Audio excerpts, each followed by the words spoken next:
Terima kasih masih bersama kami pemirsa. Segera kita lanjutkan diskusi kita dan seperti janji saya tadi, kita sekarang sudah terhubung juga langsung dari Pagar Alam Sumatera Selatan, yaitu Komisaris Jenderal Polisi Purnawirawan Susno Duaji. Pak Susno, kita lanjutkan bincang-bincang tadi. Kalau di masa jeda rehat kita sudah banyak mengupas, sayangnya tidak disiarkan ini. Tetapi saya ingin kembali menyampaikan sebuah optimisme soal kasus ini bisa selesai terang benderang. Apa yang Pak Susno bisa sampaikan kepada masyarakat?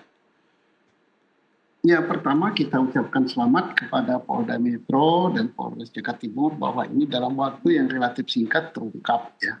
Terungkap dan mulai dari hulu sampai hilir ya, artinya sampai ke eksekutornya, walaupun mungkin masih menyisakan beberapa tersangka.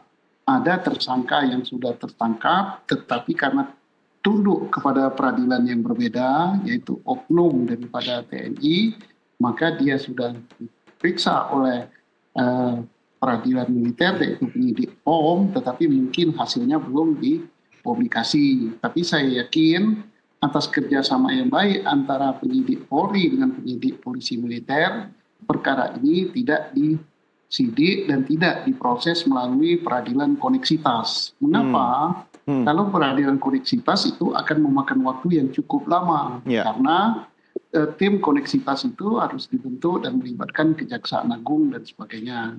Tapi kalau ini kan, ini berkat join penyidikan yang bagus, antara kerjasama yang baik antara penyidik Polri dengan penyidik daripada polisi militer.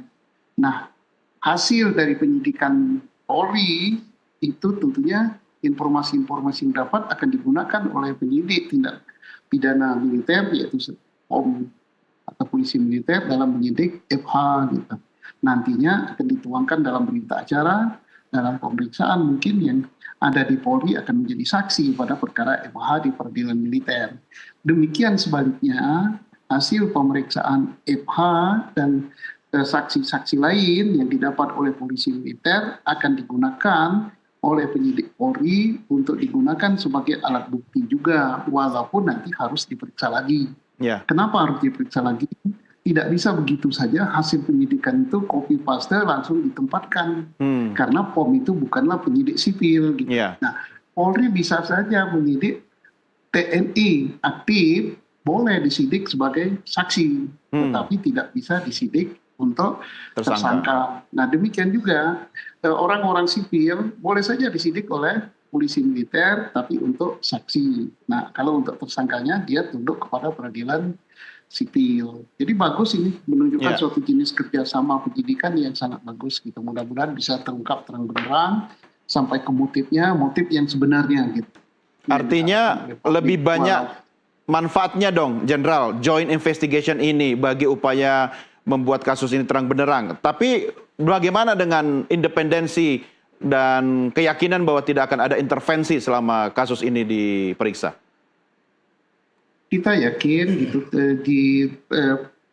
yang tunduk pada peradilan militer tidak akan ada intervensi dari atasan, tidak akan ada kucing-kucingan dan statement daripada pimpinan daripada militer, para komandannya lewat lewat humasnya, yaitu lewat dia katakan bahwa Polri, bukan Polri, bahwa TNI akan bertindak tegas terhadap oknum-oknum yang melakukan tindak pidana, tidak pandang bulu, kemudian akan diseret ke pengadilan. Dan kita sudah melihat beberapa perkara bahwa TNI menunjukkan komitmen yang bagus untuk menyeret daripada siapapun yang terlibat tindak pidana. Kita lihat dulu kan ada yang seorang kolonel gitu yang sampai dihukum sangat berat, bahkan beberapa kasus yang dilakukan dalam dalam hal kendaraan di daerah Banten gitu ya, itu dari TNI Angkatan Laut ya kalau nggak salah, itu hukumannya juga berat gitu.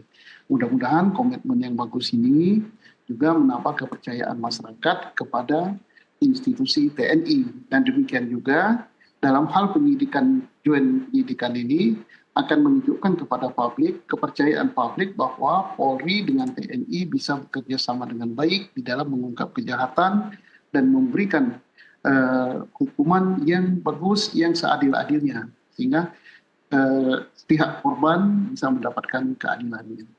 Ya, baik. Saya kembali ke Pak Reonald. Pak Reonald, setelah ini kemudian langkah atau proses berikutnya yang bisa Anda sampaikan ke publik, apa yang dilakukan oleh pihak kepolisian? Ya, yang pasti dari Direktorat Kriminal Umum Polda Metro Jaya yang pasti akan mendalami motif lagi akan selalu didalami karena ini sumber anggarannya dari mana, yang dari Bapak sudah dananya dari mana untuk yang rekening dorman, ya, itu berapa jumlahnya di situ, kemudian siapa pelaku lagi mungkin ada di balik dari mastermind yang ada, yang otaknya lagi mungkin di atas C alias K ini masih didalami oleh penyidik, karena hingga saat ini C alias K ini masih tutup, masih belum terbuka, dia sudah ngomong tapi belum terbuka sekali. Masih ada beberapa hal yang ditutupi dan penyidik yakin ini belum terbuka, makanya penyidik masih mencari alat bukti lainnya baik secara scientific crime investigation maupun secara konvensional, yang mana nanti dengan dua penyajian penyidikan tersebut membuat pelaku C alias K ini tidak bisa lagi berkutik, akhirnya mau membuka semua, akhirnya mau jujur menyampaikan kepada penyidik. Karena seperti yang kami sampaikan, sudah tidak zamannya lagi menggunakan kekerasan, sudah tidak zamannya lagi menggunakan ancaman dalam proses penyidikan. Jadi kita benar-benar menggunakan, biarkan alat bukti yang berbicara, biarkan seluruh alat bukti yang menyampaikan, akhirnya dengan alat bukti tersebut penyidik bisa mengunci ini pelaku. Kamu mau bohong apa lagi? Ini alat buktinya, ini saksi sudah menyampaikan ini, saksi ini sudah menyampaikan ini, kamu ngapain? Nah, akhirnya di situ pelaku C alias K ini mau membuka sehingga lebih mempermudah proses penyidikan ke depannya, Mas. Mungkin itu yang dipahami Pak Reonald sama oleh C alias K itu. Karena Pak Reonald tadi bilang, sudah nggak zamannya lagi pakai kekerasan dalam mencari informasi.